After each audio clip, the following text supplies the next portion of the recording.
The time has come to adopt eternal regime change as the West policy in Iran. We must stand on the side of the Iranian people and their organized resistance to bring about democratic change. The mullahs, proxies in Iraq are trying to silence the Iranian people by destroying Iran's main bastion of freedom, Camp Ashraf. As you well know, PMOI members in Ashraf are designated protected persons under the 4th Geneva Commission. Despite this, they are under an abysmal siege and have repeatedly come under attack by Iranian and Iraqi agents. More than 170 people, including at least 90 women, were attacked with Molotov cocktails and stones only last week, in blatant disregard for international law.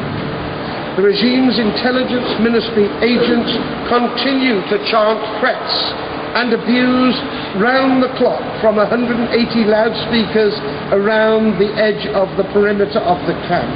And this psychological torture has been non-stop since last February. I would like to see an end to these appalling abuses. In fact, I demand that there should be an end to these appalling abuses. And I call upon the Foreign Secretary of a government I support, to do two things as a matter of urgency. Firstly, I demand that he demands of Iraq that they immediately remove the 180 loudspeakers used for torturing the residents of Camp Ashraf. I demand that they do that.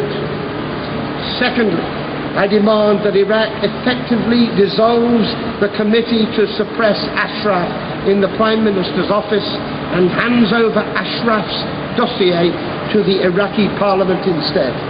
Mrs. Maryam Rajavi, President-elect of the Iranian resistance, put it.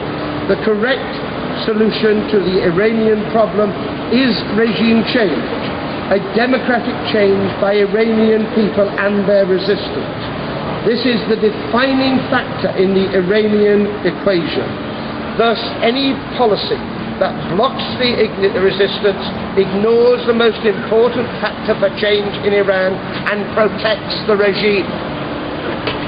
That is what Maryam Rajavi said.